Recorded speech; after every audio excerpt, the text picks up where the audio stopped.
नमस्कार आप सभी का एक बार पुनः मैं आपका स्वागत करता हूं हमारे इस YouTube चैनल के माध्यम से। YouTube चैनल पर हम डिस्कस कर रहे थे MGSU के जो अंतिम 5 वर्ष के प्रश्न पत्र हैं उनको, और उसी श्रृंखला को हम आज आगे बढ़ाते हैं। BSc प्रथम वर्ष का एक पेपर जो है हमने कंप्लीट कर लिया है, एक पेपर हमारा हो गया है। उसमें से ज्यादा अच्छा नहीं, लेकिन एक ऐसा मानिए औसत दर्जे का जो हमारा अनुमान था वो सही रहा। 29 से 30 नंबर का काम जो है हमारे इस वीडियो लेक्चर के माध्यम से आपको प्राप्त हुआ था। आज हम BSc प्रथम वर्ष के लिए ही डिस्कस करने वाले हैं हमारा जो पेपर सेकंड है, पेपर सेकंड को डिस्कस करने वाले हैं। पेपर सेकंड, इस पेपर सेकंड को डिस्कस करने वाले हैं। और इस पेपर सेकंड को डिस्कस करने के लिए आपको यह भी पता होगा कि इसका जो एग्जाम होने वाला है उसकी जो समय निहित है या नियत किया गया है वो 20 तारीख नियत की गई है, यानी कि 20/4 को ये एग्जाम जो है वो आपने देना है। अब इस पेपर के बारे में चर्चा करते हैं। हमें, जैसा कि आपको मैं पहले भी बता चुका हूं, हम इस बार पूरा पेपर जो है वो अटेम्प्ट करने की कोशिश करेंगे। 5 यूनिट जो है उनको देखने की कोशिश करेंगे, या प्रयास ज्यादा से ज्यादा करने का प्रयास करेंगे। ऐसा मान के चलिए प्रयास रहेगा 5 यूनिट का। अगर 5 यूनिट भी नहीं कर पाए या ऐसा हमारे पास समय अगर नहीं बचा तो 3 यूनिट तो ये मान के चलिए हमने कहीं नहीं छोड़ा है। 3 यूनिट तो करेंगे ही करेंगे, प्रयास 5 के ऊपर करेंगे, क्योंकि पूरा का पूरा पेपर हमें अटेम्प्ट करना है इस बार। थोड़ा सा पैटर्न देख लीजिए, वही 45 नंबर का 3 एक तरीके से विभाजन, इसके 3 हिस्से जो है वो करने हैं। 3 पेपर ABC वाला पोर्शन, वही A, B और C, ये तीनों सेक्शन जो है एक पेपर आप दे भी चुके हैं तो आपको अच्छे से पता है, इसके बारे में ज्यादा डिस्कशन जो है वो नहीं करना है। इसकी यूनिट देख लीजिए, पहली यूनिट जो है वो आपका किसको देख के मिलती है, गणितीय पृष्ठभूमि जो है उसके ऊपर आधारित है। मैथमेटिकल्स, जो इसका एक तरीके से पृष्ठभूमि जो है, गणितीय पृष्ठभूमि जो है उसके ऊपर आधारित है। द्वितीय यूनिट या सेकंड यूनिट है इसका प्रत्यास्थता, या इसको क्या मान के चलिए इलास्टिसिटी जो है वो भी कहा जाता है। प्रत्यास्थता के बारे में चर्चा करेंगे। तीसरी यूनिट जो है वो है तरलों के गुणधर्म, प्रॉपर्टीज ऑफ फ्लूइड्स।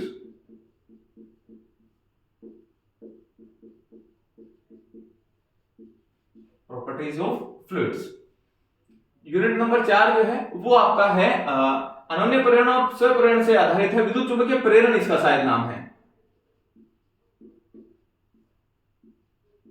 विद्युत चुंबकीय प्रेरण वाली स्थिति है।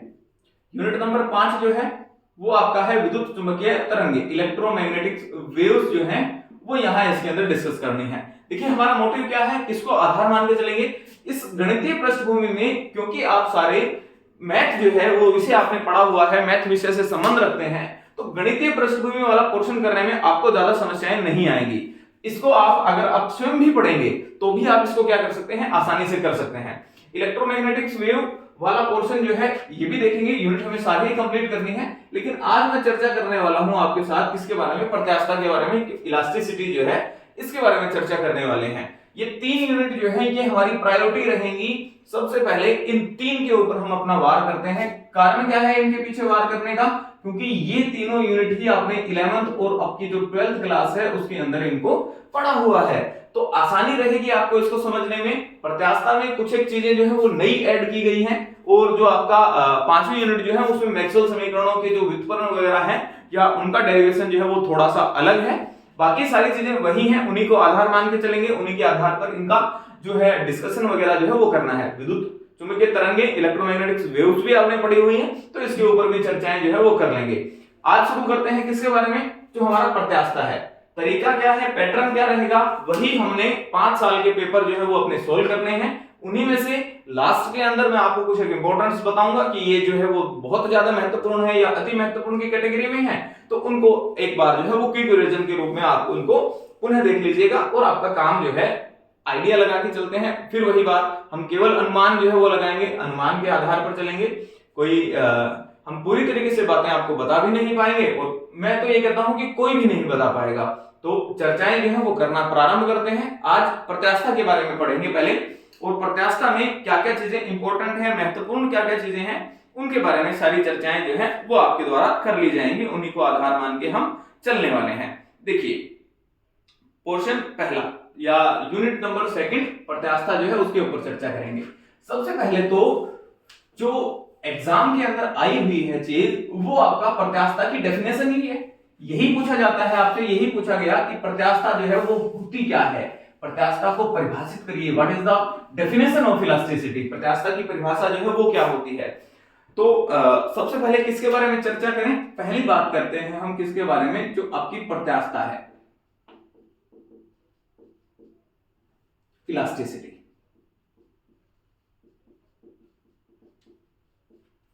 प्रत्यास्थता या इलास्टिसिटी, इसको समझिए क्या होता है।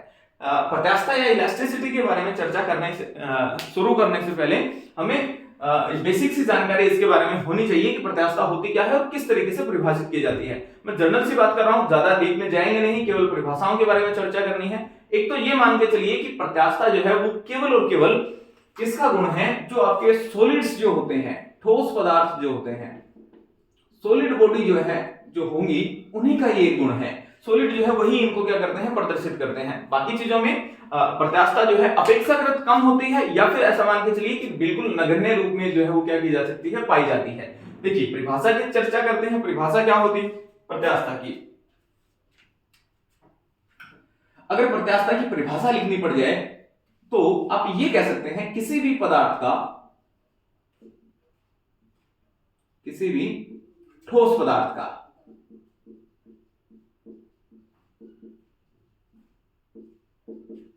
ऐसा गुण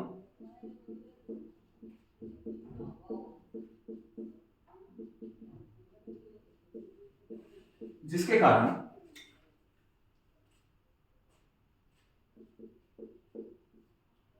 वह अपने ऊपर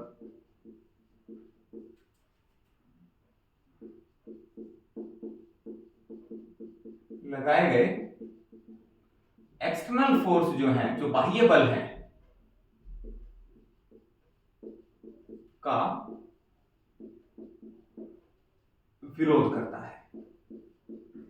अपने ऊपर लगाए गए बाह्य बलों का क्या करता है, विरोध करता है। वो क्या कहलाता है, प्रत्यास्थता कहलाता है। अच्छा एक और बात करते हैं, एक और चर्चा करते हैं इसी को, प्रत्यास्थता को ही आधार मान के। जैसे ही आप किसके बारे में बात करते हैं, इस एक्सटर्नल फोर्स के बारे में बात करते हैं, ये बाह्य बल जो है इसके बारे में चर्चा करेंगे, तो यहां एक और महत्वपूर्ण चीज जो है वो निकल के आएगी कि इस बाह्य बल का विरोध किया किसके द्वारा जाता है, कौन सी ऐसी चीजें हैं जो इनका विरोध करती हैं। तो देखिए ऐसा मान के चला जाता है कि कोई भी ठोस पदार्थ जो है वो आपको पता है छोटे छोटे कणों से मिलकर बना होगा, जिनको आप इसके अणु या परमाणुओं के रूप में क्या करते हैं, एक तरीके से परिभाषित करते हैं। और पदार्थ के ये छोटे छोटे कण जो हैं इनके मध्य एक बल कार्य करता है, जिसे आप इंटरमोलिकुलर फोर्सेस कह सकते हैं, अंतराण्विक बल जो है उन्हें कहा जा सकता है। इन अंतराण्विक बलों के कारण जैसे ही आपने इसके ऊपर बाह्य बल लगाया, इन अंतराण्विक बलों के विरुद्ध क्या किया जाएगा, एक तरीके से इनका कार्य इनके विरुद्ध किया जाएगा। और जैसे ही बल को आप हटाएंगे, बाह्य बल को, ये अंतराण्विक बल पुनः कार्य करते हुए उस वस्तु को अपनी जो इसकी मूल अवस्था है उसके अंदर क्या करने की कोशिश करते हैं, वापस लाने का प्रयास करते हैं, वापस उसको अपनी मूल अवस्था जो उसकी है उसके अंदर लेके आ जाते हैं। यही आपका गुण क्या कहलाता है, इसकी प्रत्यास्थता जो है उसके रूप में परिभाषित किया जाता है, या प्रत्यास्थता जो है वो कहलाता है। ये इसका पहला परिभाषा थी, या फिर पहले रूप में आपने इसको क्या करना था, एक तरीके से देखना था। ये इसकी परिभाषा है। और कब आया हुआ है, 2022 के अंदर रिसेंटली ही पूछा गया था कि प्रत्यास्थता जो है उसको क्या करिए, परिभाषित करिए। क्योंकि 22 में आ चुका है, संभावना बहुत कम है आपके द्वारा पूछा जाएगा कि आपके नेक्स्ट एग्जाम में पूछा जाएगा, लेकिन फिर भी पढ़ना था हमने इसके बारे में चर्चा कर ली थोड़ी सी। अब इसके बाद में आगे चलते हैं। वैसे तो चर्चाएं करने के लिए अगर कंप्लीट चैप्टर पढ़ते हैं तो मैं आपको विकृति के बारे में भी बताता, स्ट्रेन क्या होती है, स्ट्रेस क्या होता है, प्रतिबल क्या होता है, विकृति क्या होती है, उन सब के बारे में भी चर्चा करते। लेकिन क्योंकि पर्याप्त समय है नहीं, हमें केवल और केवल महत्वपूर्ण चीजें पढ़नी है, केवल इंपॉर्टेंट क्वेश्चंस जो है उनके ऊपर चर्चा करनी है। तो अब हम अपना नेक्स्ट क्वेश्चन जो है वो यहां देखने का प्रयास करते हैं। मैं इसको क्वेश्चन की तरह न लिखते हुए इसको मैं एक जर्नल वे में आपको बताने की कोशिश करूंगा, क्योंकि 3 से 4 चीजें हैं और प्रत्येक चीजें एक एक बार प्रत्येक एग्जाम के अंदर किसी ना किसी रूप में आपको एग्जाम में देखने को जरूर मिलती है। 3 से 4 प्रकार की परिभाषाएं मैं यहां लिखने वाला हूं। पहला है यंग प्रत्यास्था गुणांक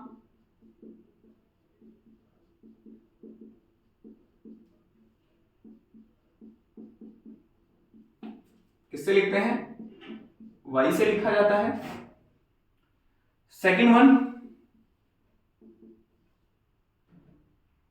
अपरूपण प्रत्यास्था गुणांक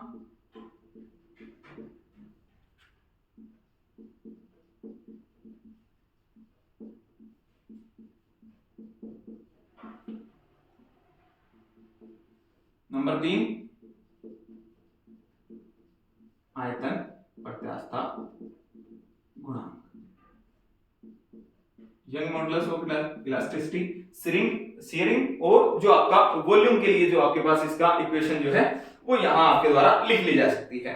या ऐसा मान के चलिए यंग मॉडुलस ऑफ इलास्टिसिटी और bulk modulus of elasticity and shearing strength, इसको आयतन वाला जो है इसको क्या कहा जाता है? बल्क मॉडुलस ऑफ इलास्टिसिटी कहा जाता है। किससे लिखते हैं? के से लिखते हैं इसको। जहां तक मेरे को याद है अपरूपण प्रत्यास्था गुणांक इसको नीटा से लिखा जाता है, यानी कि y नीटा और k जो है इसके रूप में इन्हें क्या किया जाता है? परिभाषित किया जाता है। इसको नीटा के रूप में लिखा जाता है अपरूपण प्रत्यास्था गुणांक। और इसको अपरूपण वाले को एक और नाम यहाँ इसका पूछा जा सकता है, इसको दृढ़ता गुणांक के बारे में भी लिखा जाता है या दृढ़ता के बारे में भी चर्चा की जाती है इसके द्वारा। तो इसको आप एक और नाम लिखा जाता है मॉडुलस ऑफ रिजिडिटी, दृढ़ता गुणांक के रूप में भी क्या किया जाता है? परिभाषित किया जाता है। ये 3 परिभाषाएं पढ़नी है। इससे जस्ट एक छोटा सा काम जो है वो और कर लेते हैं। एक नियम है, एक प्रश्न पूछा हुआ है, आई थिंक शायद मैं एक बार चेक कर लेता हूं कब आया हुआ है। ये आपका क्वेश्चन पूछा गया है हाँ 2019 के अंदर। 2019 का जो प्रश्न पत्र था उसमें ये क्वेश्चन पूछ लिया गया था 19 और 17 के अंदर शायद, कि हुक का नियम लिखिए।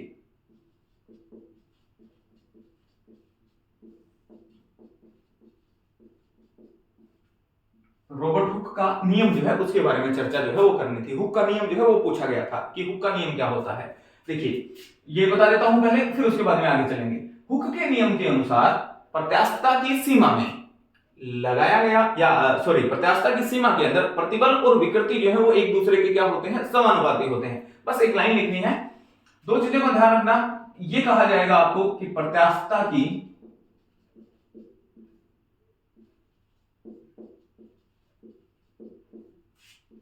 सीमा में किसी पदार्थ में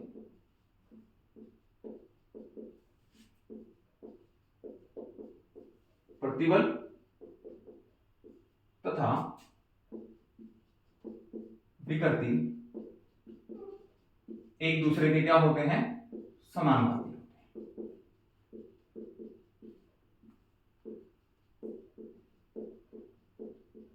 इस रूप में इसको क्या किया जा सकता है? परिभाषित किया जा सकता है। एक जस्ट लाइन लिखनी थी, 1.5 नंबर का क्वेश्चन आपका खत्म हो गया। अगर इसको आप चेक करना चाहते हैं तो ये लिख सकते हैं कि प्रतिबल समानुपाती है विकृति के। समझिए कि इसका मतलब क्या है? इसका मतलब ये है कि आपने किसी पदार्थ के ऊपर क्या लगाया? बाह्य बल आरोपित किया। जैसे ही बाह्य बल लगाएंगे उसके आकार में या उसकी जो प्रारंभिक विमाएं हैं उसमें चेंज आएगा, और वही चेंज आपका क्या कहलाता है? विकृति कहलाता है। चलिए इसको मैं यहाँ आपको बता भी देता हूं कि विकृति होती क्या है। जैसे ही आपने किसी वस्तु के ऊपर बाह्य बल आरोपित किया, उस बाह्य बल के आरोपित होने के पश्चात उसकी जो विमाएं जो है, जो उसकी प्रारंभिक विमाएं हैं, उनके मध्य क्या होगा? उनके अंदर जो है वो परिवर्तन आता है, और वही आने वाला परिवर्तन आपका क्या कहलाता है? आने वाला परिवर्तन तथा उसकी जो प्रारंभिक लंबाई है या उसकी प्रारंभिक विमा है, उनका अनुपात आपको किसके रूप में परिभाषित किया जाता है? विकृति जो है उसके रूप में परिभाषित किया जाता है। प्रतिबल क्या होता है? इस विकृति का विरोध करने के लिए या बाह्य विकृति को वापस से अपनी माध्य स्थिति में, अपनी पुनः स्थिति के अंदर वापस लाने में जो बल आरोपित किया जाता है वस्तु के द्वारा, वो उसका क्या कहलाता है? प्रतिबल कहलाता है। फॉर एग्जाम्पल, जैसे किसी तार के ऊपर आपने क्या लगाया, एक उसकी लंबाई के अनुदिश मैं क्या करता हूं, यहाँ एक तार जो है वो किसी दृढ़ आधार से बंधा हुआ है, यहाँ इसके ऊपर मैंने कोई द्रव्यमान जो है वो क्या कर दिया? लटका दिया है। इस द्रव्यमान के लटकाने से इसके ऊपर क्या काम करेगा? mg नीचे की तरफ काम करेगा, और इस mg की वजह से इस तार की लंबाई जो है वो क्या हो जाएगी? थोड़ा सा बढ़ जाएगी। इसकी लंबाई में क्या आ जाएगा? ये परिवर्तन आ जाएगा। तो ऐसी स्थिति में अगर प्रारंभिक लंबाई आप L मान के चले थे और अब मैं कहता हूं कि इसकी लंबाई जो है वो क्या हो गई है, L प्लस डेल्टा L लंबाई जो है वो इसकी आपने प्राप्त कर ली है। तो ऐसी स्थिति में ये डेल्टा L और L का अनुपात आपकी क्या कहलाएगा, विकृति जो के रूप में परिभाषित किया जा सकता है। तो ये यहाँ आपका विकृति होगी। अब हुक का नियम क्या कहता है कि जितनी ज्यादा विकृति होगी, जितना ज्यादा परिवर्तन आएगा इस लंबाई के अंदर, तब जब तक वो प्रत्यास्थता की सीमा में है, उसके द्वारा, उस वस्तु द्वारा विकृति को पुनः एक तरीके से क्या करने में, नॉर्मल करने में या अपनी माध्य स्थिति को पुनः प्राप्त करने में जो एक तरीके से प्रयास किया जाने वाला था या जो बल आरोपित किया जाना था, उसका मान उसके समानुपाती होगा। जितनी ज्यादा विकृति उतना ही ज्यादा प्रतिबल वो वस्तु क्या करेगी, उत्पन्न करेगी। ये क्या कहलाता है, आपका हुक का नियम कहलाता है। एक बात से आप भली भांति परिचित हैं, समानुपात का नियम। जैसे ही चिन्ह हटाया जाएगा, एक नियत राशि को यूज कर लिया जाता है। मान लेते हैं वो आपका क्या है, किसी भी रूप में प्रतिबल बराबर एक राशि जो है E मान लिया हमने, ये आपका मॉडुलस ऑफ इलास्टिसिटी कहा जा सकता है। इसे क्या कहा जाता है, प्रत्यास्थता गुणांक, जो किसके बराबर होता है, E इज इक्वल टू प्रतिबल बटा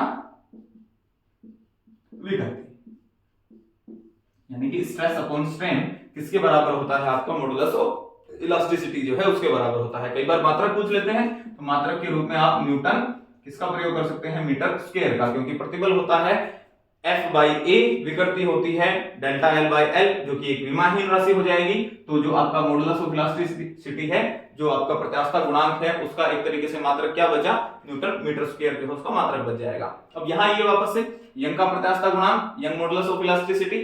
अगर केवल किसके बारे में चर्चा करनी हो, आपको लंबाई के बारे में चर्चा करनी हो, तो वहां किसको परिभाषित करेंगे, y को परिभाषित किया जाएगा। And y is equal to, मैं डायरेक्ट अगर लिखता हूं, क्या बनेगा, प्रतिबल अपॉन विकृति। और प्रतिबल कैसा, क्योंकि लंबाई है तो अनुदैर्ध्य प्रतिबल अपॉन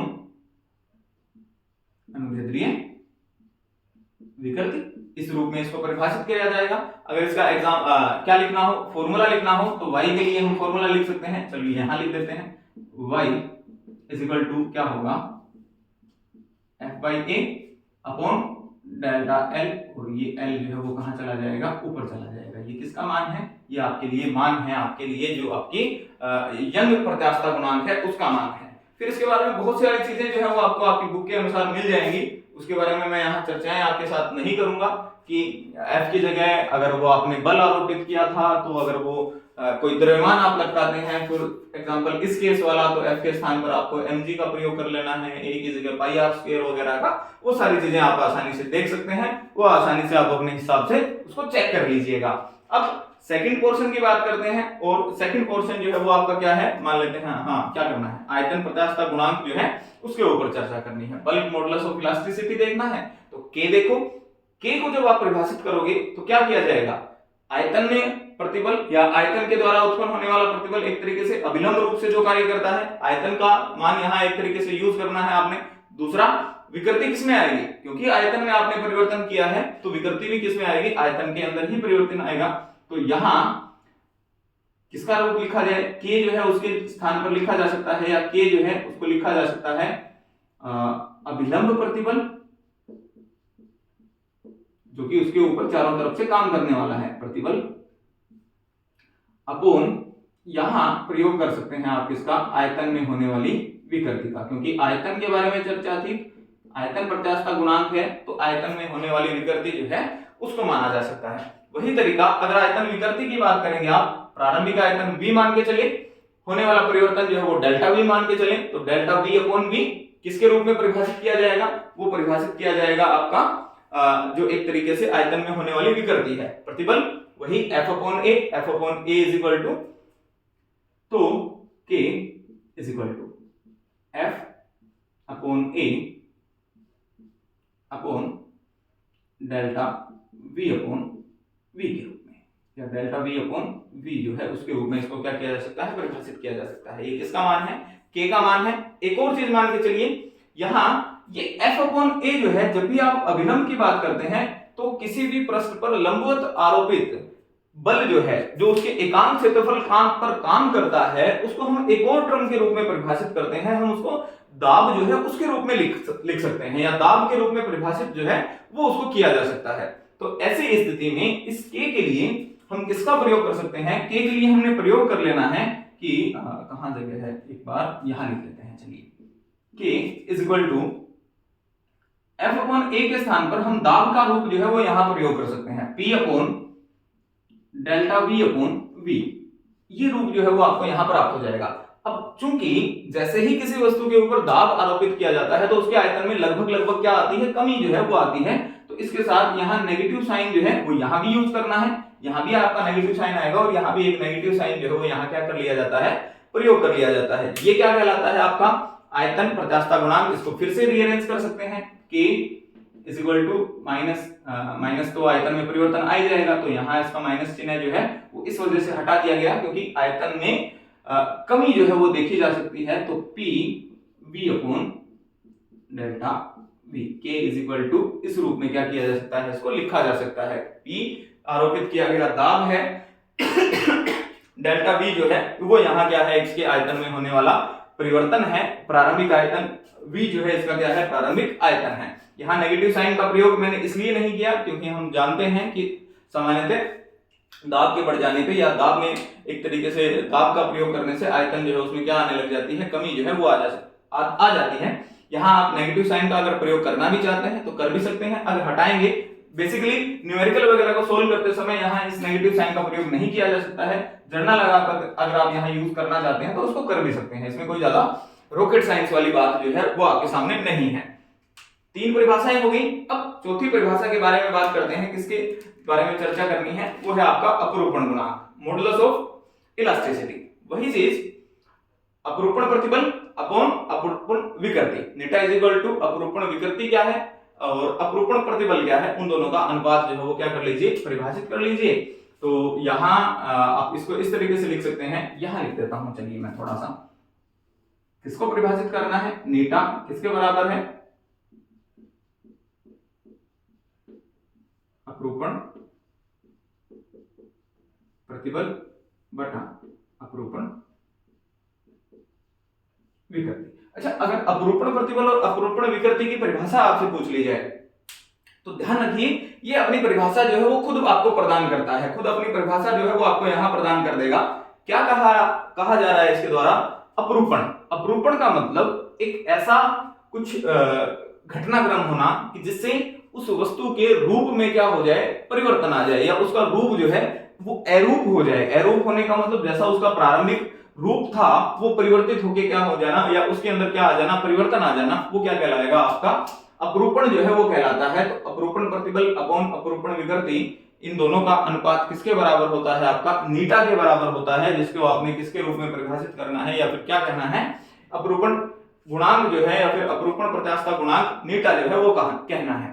अपरूपण विकृति के रूप में वैसे ही ऐसा लिख सकते हैं, नीटा इज इक्वल टू, इसका छोटा सा सॉल्यूशन जो है वो आप अपने हिसाब से देख लीजिएगा। मैं केवल यहाँ किसका प्रयोग कर रहा हूँ? डायरेक्ट प्रयोग कर रहा हूँ, एफ अपॉन ए जो कि प्रतिबल है। और अपरूपण विकृति को किससे लिखा जाता है? सामान्यतः एक ट्रेंड है कि इसको फाई के द्वारा क्या किया जाता है? निरूपित किया जाता है। रूप में होने वाला परिवर्तन जो है वो एक तरीके से ये ट्विस्ट करती है, आपकी बॉडी जो है उसको ट्विस्ट कराया जाता है, या फिर एक तरीके से इसके ऊपर स्पर्श रेखीय बल जो है वो आरोपित किया जा सकता है, जिससे इसका रूप परिवर्तित हो जाए। और इसके मापन के लिए किसका प्रयोग कर सकते हैं आप? फाई जो है उसका प्रयोग किया जा सकता है, या फाई के रूप में इसको विकृति जो है इसकी परिभाषित की जा सकती है। ये पूरा का पूरा पोर्शन आपका तैयार हुआ। परिभाषाएं देखिए, इनमें से कुछ ना कुछ जरूर आएगा। और मैं तो ये कहता हूं कि यहां से आपके जो डेटेड नंबर के 2 क्वेश्चन हैं वो यहां से कंप्लीट आएंगे। या तो प्रत्यास्थता की परिभाषा, सामान्यतः इसका क्योंकि 22 में आ गया है, ट्रेंड ऐसा ही होता है, जो रिपीट जो है वो क्वेश्चन बहुत जल्दी से नहीं होता है, तो आने की संभावना कम है। 3 परिभाषाएं ये, एक आपका हुक का नियम, और एक और चीज मैं आपको बताने वाला हूं जो कि मोस्ट इंपोर्टेंट है, और मुझे लगता है कि वो क्वेश्चन जो है वो आपको देखने को अवश्य मिल सकता है, या फिर ऐसा मान के चलिए कि लगभग उसके आने के चांसेस जो है वो बहुत ज्यादा है। क्या क्वेश्चन है? वो आपका क्वेश्चन है कि पवासों अनुपात जो है, पोजीशन रेशियो जो है, उसको परिभाषित करिए। ये बताइए कि पवासों अनुपात क्या होता है। देखिए, विकृति के बारे में मैं आपको बता दूंगा। विकृति का मतलब यह है कि एक तरीके से जो आपकी प्रारंभिक विमाएं थी उनमें परिवर्तन होने के पश्चात कितना उसमें परिवर्तन हुआ और उसकी प्रारंभिक विमा कितनी थी, उन दोनों का अनुपात आपका क्या कहलाता है, विकृति कहलाता है। क्या डिफाइन करना है हमें, क्वेश्चन है पवासो अनुपात, पॉइसन रेशियो। देखिए ज्यादा कुछ नहीं है, एक्चुअल में ये विकृति का एक रूप है और दो विकृतियों का एक तरीके से या फिर दो तरह की विकृतियां जो है अलग अलग, उनका एक तरीके से अनुपात है। कैसे परिभाषित कर सकते हैं, ये मान के चलिए कि एक दृढ़ आधार है और इस दृढ़ आधार से हमने एक तार जो है उसको क्या किया हुआ है, इस तरीके से लटकाया हुआ है, ये स्थिति मान लीजिए। और प्रारंभिक समय में इसकी जो लंबाई है वो मैंने मान ली कितनी, L लंबाई है, और ये जो इसकी चौड़ाई है वो इसकी चौड़ाई कुछ भी मान के चल लीजिए, चौड़ाई को चलो ब्रेथ बोलते हैं तो इसको मैं B मान लेता हूं। B इसकी क्या है, आपके पास चौड़ाई है। अभी तक हमने इसके ऊपर किसी तरीके का कोई भी बाह्य बल आरोपित नहीं किया है, ये इसकी प्रारंभिक विमाएं हैं, लंबाई और चौड़ाई की इसके लिए इसकी इनिशियल डायमेंशंस जो है, प्रारंभिक विमाएं जो है वो इस तरीके से लिखी हुई हैं। अब क्या करना है आपने, अब मैंने यहां ये किया, एक हैंगर लिया, इस हैंगर के ऊपर एक द्रव्यमान mg जो है वो इसको क्या कर दिया, मैंने लटका दिया। जैसे ही द्रव्यमान mg मैंने यहां लटकाया, इस तार की लंबाई में क्या होगी, वृद्धि होगी, यानी कि इसके अंदर प्रसार जो है वो देखा जाएगा। परंतु थोड़ा सा दिमाग और लगाइए, जैसे जैसे इसकी लंबाई बढ़ती जाएगी, इसकी चौड़ाई में क्या आनी शुरू होगी, कमी आनी शुरू होगी। तो इस तरीके से आपका डायग्राम जो है वो कैसा बन जाएगा, इसके डायग्राम को अगर मैं यहां शो करता हूं तो इसी में बना देते हैं। mg जो है वो मान के चल लीजिए कि यहां मैंने mg जो है वो लगाया हुआ है, जिसकी दिशा नीचे की तरफ है। इस mg का प्रयोग करने से आपके पास स्थिति ये आ जाएगी कि इस तार की लंबाई जो है वो इस तरीके से परिवर्तन जो है इसके अंदर हो जाएगा, या इस तरीके की स्थिति जो है वो आपके सामने निकल के आ जाएगी। लंबाई पहले L थी, इस बार मान लेते हैं लंबाई कितनी हो गई है आपकी, L प्लस डेल्टा L हो गई है, और लंबाई में होने वाला परिवर्तन जो है वो आपने यहां से देख लिया है। इसी तरीके से जैसे जैसे आपने इसके किसके बारे में चर्चा की, आपने ये कहा कि इसकी चौड़ाई जो है उसके अंदर कुछ आपको ये पता है क्या आई होगी, कमी जो है वो जरूर आई होगी, उसकी चौड़ाई जो है उसके अंदर क्या हो गया होगा, ब्रेथ जो है वो उसकी कम हो गई होगी। तो दो चीजें हुई, लंबाई में, लंबाई के अनुदिश होने वाला परिवर्तन, यानी कि कौन सा परिवर्तन, अनुदैर्ध्य परिवर्तन। अनुदैर्ध्य परिवर्तन है तो अनुदैर्ध्य विकृति के रूप में इसको क्या कर सकते हैं, आप डिफाइन कर सकते हैं। इसको सामान्यतः लिखने का ट्रेंड है, क्या किसके द्वारा लिखा जा सकता है, अल्फा के द्वारा लिखा जा सकता है। तो अल्फा जो है वो कैसे परिभाषित किया जाएगा, तार की लंबाई में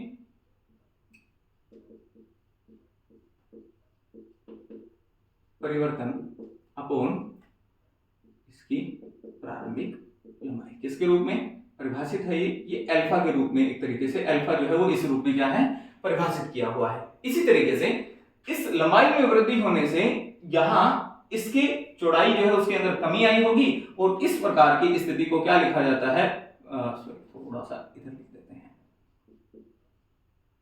पार्श्व विकृति, और इसको प्रदर्शित किया जाता है बेटा किससे, बीटा से।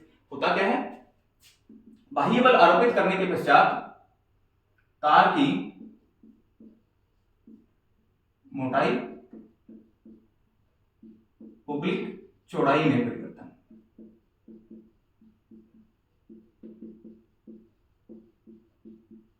अपॉन तार की प्रारंभिक मोटाई या चौड़ाई।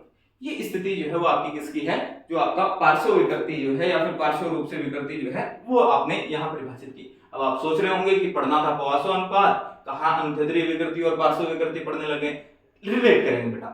पवासो अनुपात जो है उसको लिखते हैं किससे, सिग्मा से, और ये बराबर होता है आपका सिग्मा इज इक्वल टू पार्श्व विकृति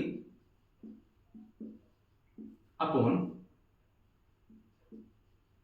अनुदैर्ध्य विकृति, यानी कि बीटा बाय अल्फा। तो सिग्मा इज इक्वल टू क्या होता है, बीटा बाय अल्फा होता है।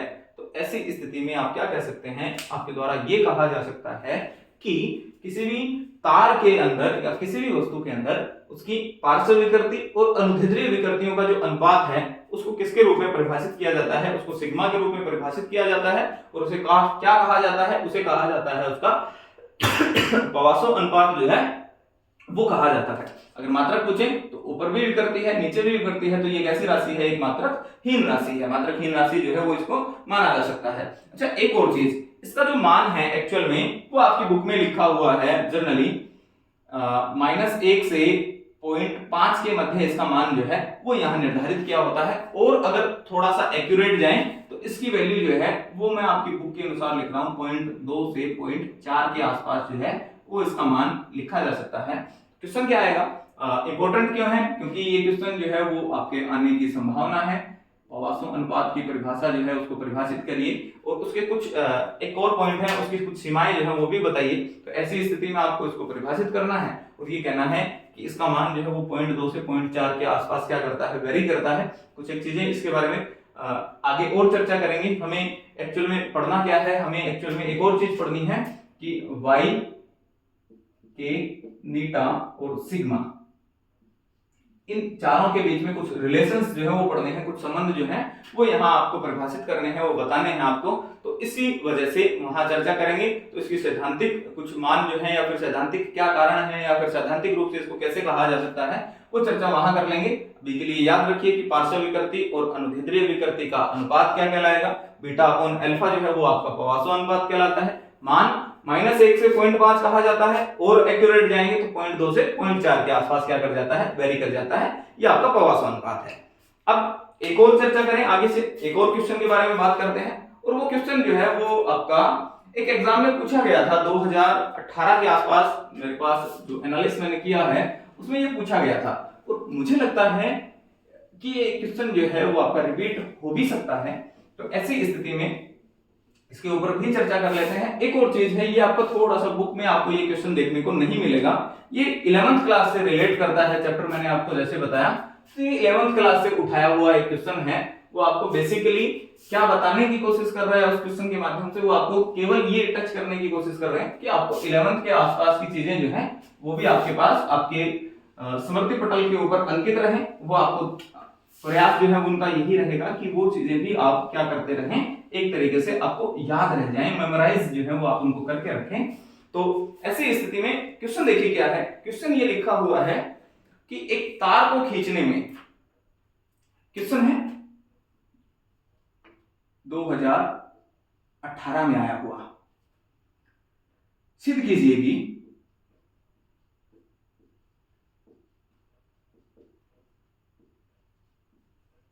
किसी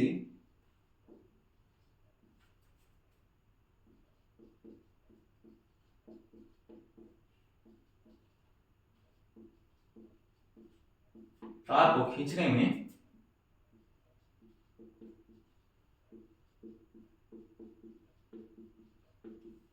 किया गया कार्य है W बराबर होता है 1/2 गुना प्रतिबल इंटू विकृति के। ये क्वेश्चन है, ये आपको प्रूफ करना था। मैं एक बार फिर से मैच कर लेता हूं, 1 मिनट का समय दीजिए।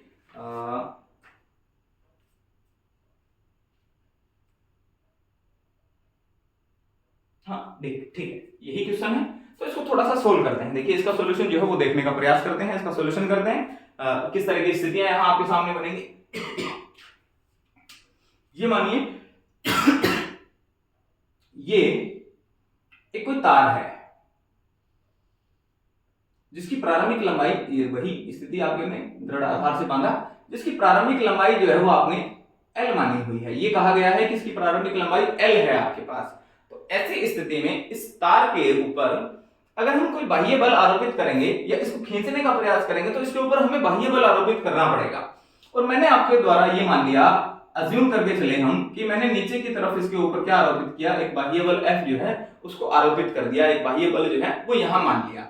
इस बाह्य बल के प्रभाव के कारण या इस बाह्य बल के कारण मान लेते हैं इस तार की लंबाई में जो वृद्धि होने वाली थी या विकृति जो आने वाली थी वो मान लिया हमने, कितना आ गया L विकृति जो है वो यहां हमने मान ली। इसकी मैं इसको लिखाऊंगा नहीं, आप बस मेमोराइज कर लीजिए। थोड़ा सा तरीका जो है इसको अगर आप बार बार देखेंगे वीडियो को पॉज करके अपने आप हिसाब से लिख भी सकते हैं इसको।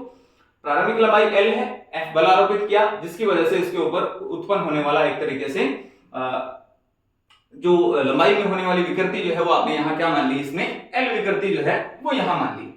अब जब तक इस वस्तु के ऊपर, इस तार के ऊपर कोई भी बल आरोपित नहीं था, यानी किसी की भी तरह का कोई बल यहां इसके ऊपर नहीं लग रहा था, तब तक इसके ऊपर आरोपित होने वाला जो बल है, यानी कि आपका एक तरीके से ऐसा मान के चलिए ये साम्य अवस्था में था, इसके ऊपर किसी तरह का कोई बल जो है वो काम नहीं कर रहा था।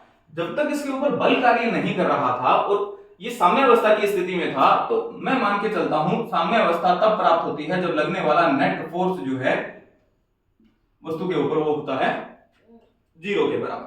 लेकिन हमने अब इसके ऊपर क्या किया, हमने इसके ऊपर बल आरोपित किया, तो इसकी वजह से इसके अंदर कुछ परिवर्तन आया होगा, इसकी संरचना वगैरह जो है उसमें कुछ परिवर्तन जो है वो देखे गए होंगे।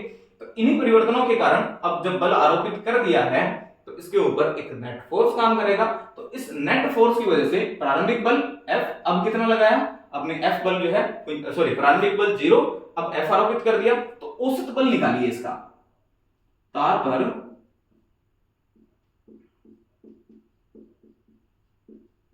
लगने वाला औसत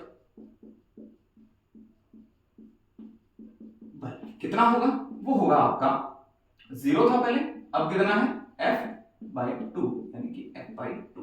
इतना बल इसके ऊपर क्या करता है, काम करता है। लगने वाला औसत बल जो है उसका मान इतना है। किया गया कार्य निकालना क्या है, किया गया कार्य निकालना है, किया गया कार्य W से निरूपित करते हैं। W इज इक्वल टू बल इनटू बल के प्रभाव में क्या किया गया, विस्थापन ही आता है एक तरीके से, जो उसकी लंबाई में होने वाला परिवर्तन है L मान लिया, कितना बल आरोपित है F/2 इंटू L बल यहां आरोपित है। अच्छा एक और चीज मान के चलेंगे, अगर मैं इसको थोड़ा सा रीअरेंज और कर लेता हूं तो क्या मैं इसको ये लिख सकता हूं 1/2 इंटू F इंटू L के रूप में लिखा जा सकता है। ये यहां इसके ऊपर किया गया कार्य जो है वो टोटल कार्य इतना किया जाएगा। अगर मैं एकांक आयतन की बात करता हूं, क्योंकि इसकी लंबाई आपने कितनी मानी थी, L मानी हुई थी, और ये और कंसीडर करके चलिए कि इसका अनुप्रस्थ काट क्षेत्रफल जो है वो कितना है, A इसका अनुप्रस्थ काट क्षेत्रफल है। तो ऐसी स्थिति में हमें क्या करना है, हमें ये करना है A/L से AL से इसको मल्टीप्लाई और AL से इसको डिवाइड जो है वो कर देना है। जैसे ही आपने ये काम किया, अब इसको रीअरेंज करिए थोड़ा सा और ऐसे लिखिए 1/2 into F/A into L into AL।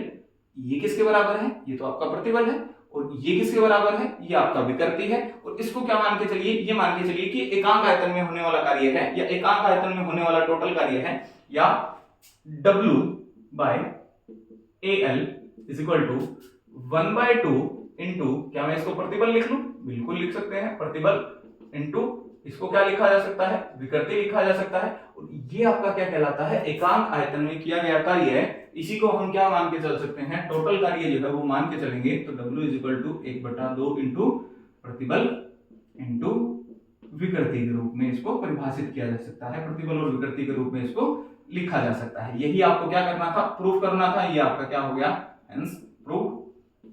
ये 1.5 मार्क्स की क्वेश्चन की कैटेगरी में आपसे पूछा जा सकता है, इंपॉर्टेंट है, इसको भी ध्यान रख के चलिएगा। एक और क्वेश्चन यहां आपने सोल्व कर लिया। नेक्स्ट क्वेश्चन देखो, नेक्स्ट क्वेश्चन के ऊपर चर्चा करते हैं।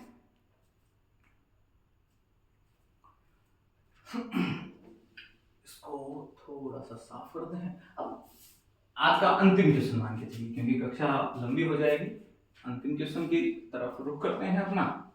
एक्चुअली में ये एक की जगह 2 क्वेश्चन है, 2 तरीके से पूछा जा सकता है, 2 चीजें जो है वो इसके अंदर इंक्लूड हैं। तो अगर एक आपने अच्छे से समझ लिया तो दूसरा अपने आप क्या हो जाएगा, आपके द्वारा सोल्व कर लिया जा सकता है। हालांकि मैं करवाऊंगा, लेकिन फिर भी अगर आप अपना प्रयास करके रखेंगे तो ये आपसे सोल्व हो सकता है। इतनी ज्यादा कोई रॉकेट साइंस वाली इसमें बात नहीं है। देखिए क्या करना है, इसमें आपके पास 2 क्वेश्चन हैं और इंपॉर्टेंट है दोनों ही। कब कब आए हुए हैं उसके ऊपर मैं थोड़ा सा आपको एक तरीके से गौर करा देता हूं। कब कब ये क्वेश्चन आया हुआ है, ये क्वेश्चन आया हुआ है बेटा आपका 2022 के अंदर, 17 और 2018, 2017, 18, 22 19 के अंदर भी शायद इसका कुछ पोर्शन जो है वो आया हुआ होगा। दो क्वेश्चन है। पहला तो ये है कि अपरूपण प्रतिबल की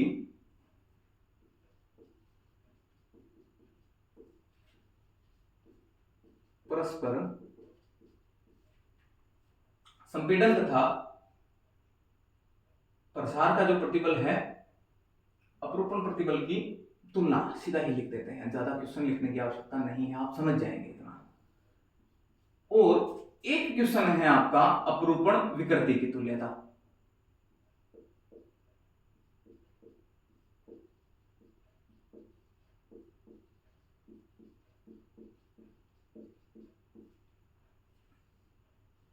अपरूपण विकृति की तुल्यता, ये दोनों ही क्वेश्चंस हैं। तो इन दोनों में से एक क्वेश्चन जहां तक मेरे को आइडिया लग रहा है आपके द्वारा आपके एग्जाम के अंदर पूछा जा सकता है। ये क्वेश्चन बहुत बार नहीं आया हुआ है, अपरूपण विकृति की तुल्यता बहुत बार पूछा जा चुका है। तो ऐसी स्थिति में अनुमान ये है कि इस बार पूछा जाएगा अपरूपण प्रतिबल की तुल्यता जो है वो ज्ञात करिए, या तुल्यता जो है उसको साबित करिए। किसके द्वारा? जो उसके एक तरीके से परपेंडिकुलर जो फोर्सेस यहाँ इसके ऊपर काम करते हैं, जैसे तनन का प्रतिबल हो गया, टेंसाइल एक तरीके से स्ट्रेस हो गया, और दूसरा कौन सा होता है? संपीड़न जो है वो होता है, कंप्रेसिव और टेंसाइल स्ट्रेस जो है उसके ऊपर यहां आपने क्या करनी है? चर्चा करनी है। देखिए, तो प्रतिबल के बारे में चर्चा कर लेते हैं पहले। चलिए देखो क्या करना है। ये है अपरूपण प्रतिबल की तुलना किसके साथ? तनन तथा संपीड़न प्रतिबल के साथ।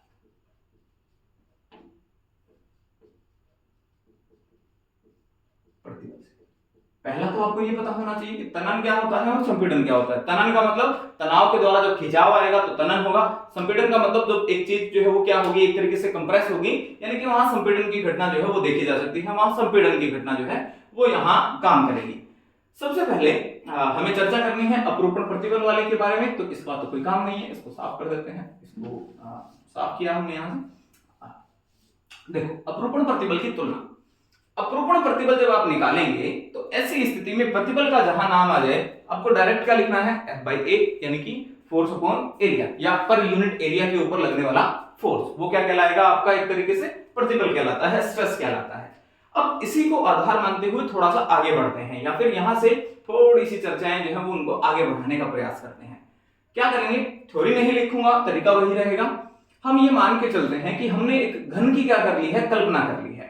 क्यूब जो है उसकी यहां एक तरीके से हमने मान लिया है कि ये एक आपका एक क्यूब है।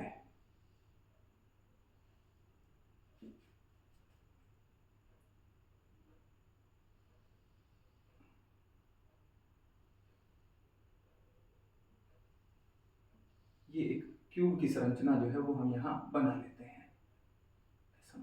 एक मिनट भाई, थोड़ा सा इसको बढ़ा लेते हैं। मैं एक ड्राइंग जो है वो मेरी बहुत ज़्यादा अच्छी नहीं है, तो डायग्राम की तरफ ध्यान मत दीजिएगा। जो मैं आपको समझाने का प्रयास कर रहा हूँ उसके ऊपर ज़्यादा फोकस करने का प्रयास करें। मान लीजिए, लग तो नहीं रहा कि क्यूब है, लेकिन फिर भी चलो मान लो कि एक क्यूब की रचना जो है वो करता है। इस क्यूब को क्या करना है? इसके ऊपर हम एक बल आरोपित करेंगे और फिर उस बल की वजह से इसमें होने वाला प्रतिबल वगैरह जो है उसको चेक करेंगे। तो क्या मान के चलूं? मैं ये मान लेता हूं कि ये आपका पोर्शन है ए, पहले तो नाम कर देते हैं ABCD PQ RS। ये स्थिति यहां आपके पास बनी। तो ऐसी स्थिति में हमने क्या मान के चलेंगे? जब भी हम अपरूपण की बात करते हैं, यानी कि रूप में क्या आएगा? परिवर्तन आएगा। और रूप में परिवर्तन आने की वजह से, या रूप में परिवर्तन जब भी आता है तब आएगा जब हम इसके ऊपर एक स्पर्श रेखीय बल जो है वो क्या करते हैं? आरोपित करते हैं। जैसे ही इसके ऊपर एक स्पर्श रेखीय बल आरोपित किया जाएगा, इस बल के आरोपित होने के कारण या F बल की वजह से ये घन जो है वो आगे की तरफ जाना चाहेगा। लेकिन हम ऐसा मान के चलते हैं कि जो आपका पृष्ठ CD और CDSR, ये जो पृष्ठ है इसको आपने कैसा मान लिया है? स्थिर अवस्था में है। स्थिर अवस्था का मतलब ये गति नहीं करेगा। गति नहीं करेगा तो क्या समस्या होगी? समस्या ये होगी कि ऊपर आपने एक बल आरोपित किया है जिसका मान कितना है? F है, या F बल का मान जो है वो यहां आरोपित कर दिया। इस F बल के कारण ये घन आगे की तरफ जाना चाहिए, लेकिन CDSR क्या है? आपका स्थिर है, तो ये आगे की तरफ नहीं जाएगा। और आगे की तरफ नहीं जाने का पीछे ये इस बल को संतुलित करने का प्रयास करेगा और संतुलित करने के लिए जो CDSR है उसमें बराबर परिमाण का लेकिन विपरीत दिशा में एक बल जो है वो क्या हो जाता है, एक तरीके से जनरेट हो जाता है, एक बल जो है वो यहां उत्पन्न हो जाएगा। अब क्या बनेगा, अब ऐसा होगा ना तो ये हिल रहा है ना ये हिल रहा है, क्योंकि दोनों के बीच में आपने बल आरोपित कर दिया। स्थिति आपके पास ये वाली बन गई है बेटा। इस बुक को लीजिए, ये आपकी सतह मान के चलिए, हालांकि क्यूबॉइड है, ये क्यूब नहीं है, लेकिन फिर भी अगर मैं इसके ऊपर ऐसे बल आरोपित करूंगा और नीचे वाली स्थिर है, तो यहां से ऐसी स्थिति में ये जो आपका साइड जो बची हुई है BQRC, इसके अंदर इस तरीके से बंक जो है वो आना शुरू होगा, और बंक आने के कारण वो जो आपके पास सतह जो है वो कैसे काम करने लगेगी, इस सरफेस के अंदर इस तरीके से एक बंक जो है वो आने लग जाएगा, और सिमिलरली एक बंक जो है वो यहां आने लग जाएगा। तो ऐसी स्थिति में होना क्या है, इस बंक का विरोध करने के लिए यहां अब ये दोनों भुजाएं जो हैं PQRC APSD, ये क्या करेंगी, एक बल जो है उसको क्या करती हैं, एक तरीके से उत्पन्न करती हैं, और इनमें उत्पन्न होने वाले बल जो हैं ये नीचे की तरफ अगर आ रहा है तो उत्पन्न होने वाला बल ऊपर की तरफ, तो ये वाली स्थिति में ये वाला बल जो है वो ऊपर की तरफ जो है वो नीचे की तरफ है, जो कि इस जो BQRC के अंदर उत्पन्न होने वाला बल है इसको क्या करने की कोशिश करेगा, संतुलित करने की कोशिश करेगा। मान लेते हैं ये उत्पन्न होने वाला जो प्रतिबल है वो F' है, तो यहां भी कितना होगा, ये F' जो है वो आपको प्राप्त होगा। अभी तक की स्थिति क्या है, अभी तक की स्थिति बेटा ये है, चलिए फिर से बताता हूं। क्या माना हमने, ये मान के चले थे हम कि आपने एक क्यूब की क्या की है, कल्पना की है, ABCD और PQRS, ये उसकी क्या है, एक तरीके से पूरा पूरा नोमेनक्लेचर किया हमने, उनका नामकरण जो है वो कर दिया है। ऐसी स्थिति में ABCD की इस क्यूब के लिए मान के चले अगर इसकी एक लंबाई जो है वो L है, तो क्यूब की अगर लंबाई आप L मान लेते हैं किसी एक भुजा की, तो ऐसी स्थिति में आपको ये पता होगा कि अगर एक भुजा की लंबाई L है तो सारी भुजाएं जो है वो किसी लंबाई की होंगी, इसी L लंबाई की भुजा जो है वो आपके पास आपको प्राप्त हो जाएंगी। ये भी L है, ये भी L है, और सारी सारी भुजाएं जो है वो L लंबाई की आपको प्राप्त हो जाएंगी। ये स्थिति बनी। अब इसके आगे क्या है, इसके आगे स्थिति ये है, अगर मैं यहां से प्रतिबल निकालूं, कैसा प्रतिबल है, अपरूपण, तो उत्पन्न होने वाला अपरूपण प्रतिबल परिभाषा से, प्रतिबल की परिभाषा से क्या लिखा जा सकता है, F बाई A, और A के स्थान पर क्या, F बाई L स्क्वायर जो है उसके रूप में लिखा जा सकता है। इसको मानिए आपकी समीकरण नंबर 1 हमने क्या कर लिया, कंसीडर कर लिया। फिर इसके बाद में क्या किया था, इसके ऊपर बल आरोपित किया था, F बल की वजह से ऊपर वाली पे बल आरोपित किया F, नीचे उत्पन्न हुआ F, दूसरी भुजा में अपरूपण प्रतिबल की वजह से या फिर एक तरीके से प्रतिबल उत्पन्न हुआ F', और F' की वजह से ऊपर की तरफ एक बल लग रहा है, दूसरी भुजा में नीचे की तरफ जो है वो बल लग रहा है। अब इसके ऊपर 4 बल जो है वो काम करते हैं, और क्योंकि ये आपका घन जो है वो स्थिर है, किसी तरीके की कोई गति नहीं कर रहा है, तो ऐसी स्थिति में यहां बल एक आप ये मान के चल सकते हैं, किसी भी वस्तु के ऊपर अगर टोटल बल काम करने के पश्चात भी वो स्थिर अवस्था में है, तो ये आपको पता होगा कि सभी बलों का परिमाण एक दूसरे के बराबर होगा। यहाँ केस एक छोटा सा और यहाँ है, देखिए अगर मैं यहाँ इसको डायग्राम को थोड़ा सा अलग और बनाने का प्रयास करूं तो आपको क्या दिखाई देगा, या कैसी स्थिति आपके सामने बन जाएगी, वो बनेगा बेटा ये स्थिति है आपके सामने। चलो यहां कर लेते हैं। एक बल F जो है वो ऊपर की दिशा में ऐसे काम करता है, दूसरा बल जो है वो नीचे की तरफ काम कर रहा है, नीचे वाली भुजा के ऊपर इस तरीके से। एक बल जो है वो F' जो है वो यहाँ इस तरीके से है, एक बल जो है वो आपका इस तरीके से काम कर रहा है।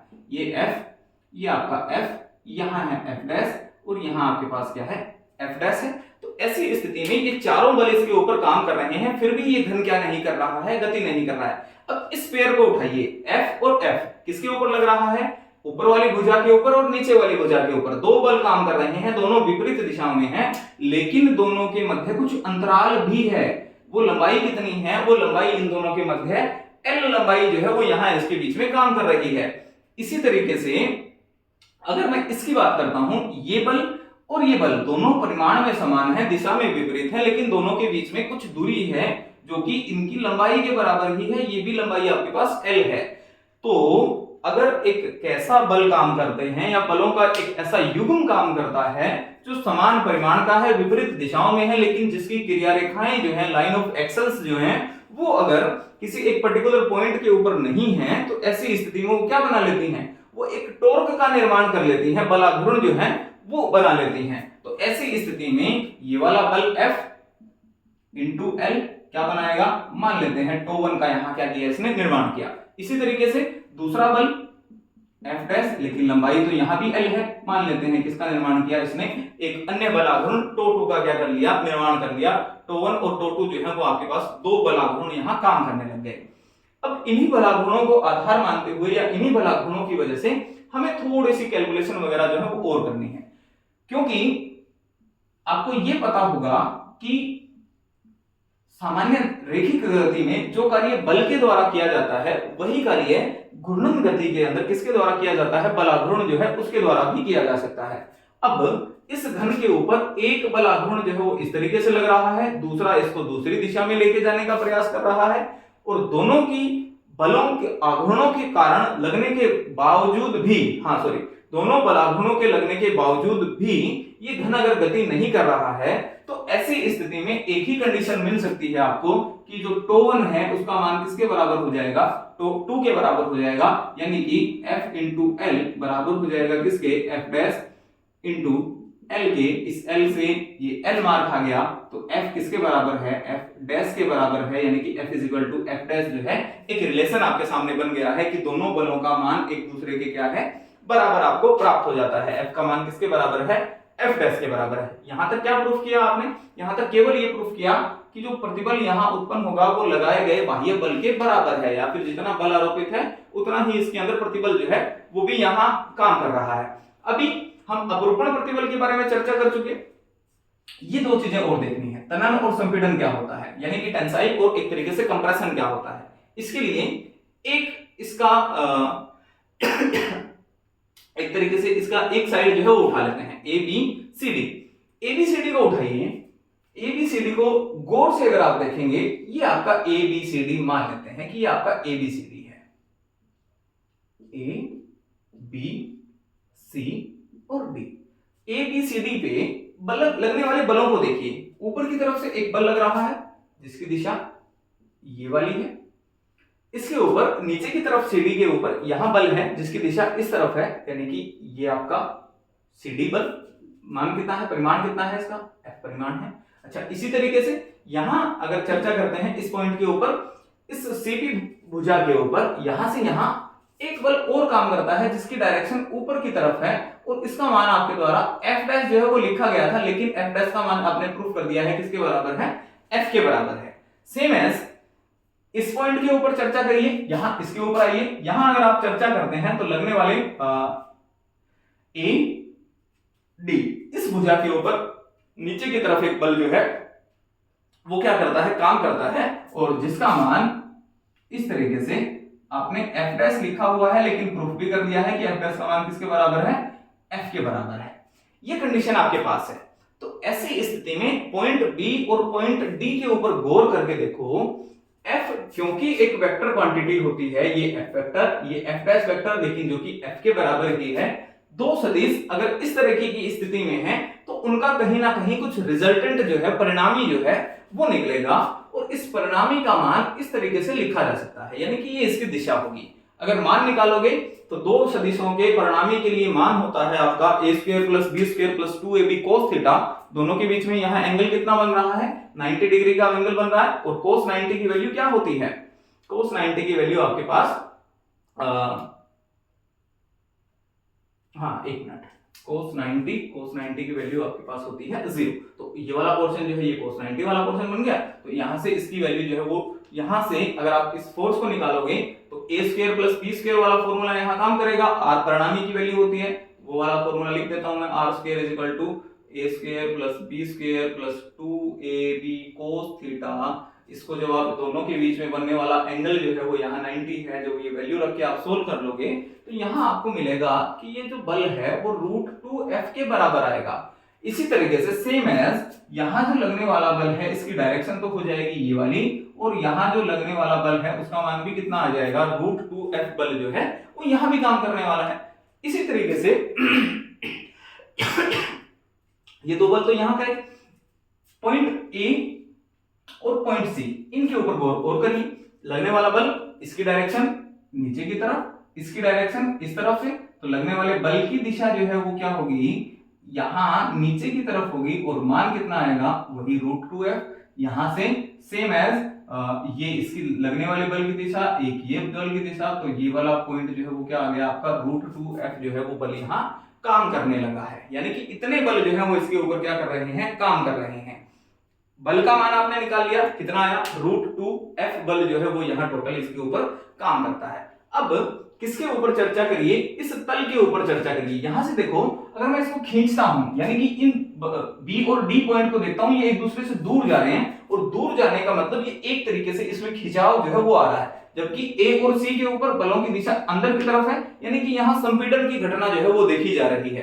तनन भी हो रहा है, संपीड़न भी हो रहा है, यानी कि तनन और संपीड़न प्रतिबल जो है वो दोनों यहाँ जनरेट होने वाले हैं। प्रतिबल के लिए आपको क्या चाहिए, प्रतिबल के लिए आपको ऐसा चाहिए कि आपको लगने वाला बल और जो वो एरिया है जिसके ऊपर वो बल काम करता है उसके बारे में चर्चा करनी होती है। वो तल जो है वो देखना होता है कहां लग रहा है। अगर इस पॉइंट की बात करते हैं तो A से C के बीच में एक आप क्या बना सकते हैं, तल जो है उसकी कल्पना कर सकते हैं। सेम एज इस डायग्राम के अंदर आइए यहां पर और हम यहां से चर्चा करते हैं। यहां से ये देखते हैं कि एक तल जो है उसकी कल्पना मैंने यहां से कर ली। इसको यहां से मिलाइए, इसको यहां से मिलाइए। अब क्योंकि A से C ये वाला पोर्शन जो है ये इसका क्या बन गया है, एक विकिरण का निर्माण इसने कर लिया है, ये वाली स्थिति है। फिर से बना देता हूं मैं, ये L, ये L, तो ये कितना बना आपका, √2L बनेगा। √2L आपके पास यहां से बना। और इसी तरीके से अगर ये वाले पोर्शन की बात करते हैं तो ये वाला पोर्शन A से C एक विकिरण है, जबकि A से P आपको एक तल का निर्माण यहां से यहां करना था। ये वाला इसकी लंबाई जो है वो आपके पास L है, तो इस तल के अनुदिश इसका क्षेत्रफल कितना हो जाएगा, क्योंकि बल कहां लगेगा, या तो इस तल के अनुदिश लगेगा, या संपीड़न वाली स्थिति में, या तनन वाली स्थिति में इस तल के अनुदिश यहां बल काम करेगा। तो ऐसी स्थिति में जो क्षेत्रफल है किसकी कल्पना करते हैं, एक तल की कल्पना करते हैं, APCR, इसके अनुदिश लगने वाला बल कितना है, √2f यहां बल इसके ऊपर काम करता है। क्षेत्रफल कितना हो जाएगा, इस APCR का क्षेत्रफल √2L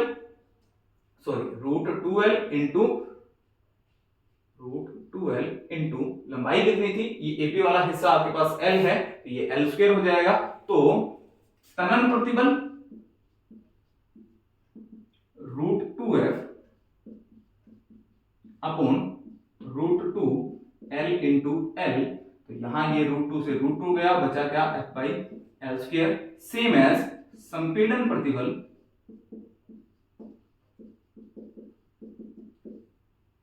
f/L² के बराबर आ जाएगा। ये दोनों स्थितियां आपके सामने बनी तनन और संपीड़न प्रतिबल के बारे में।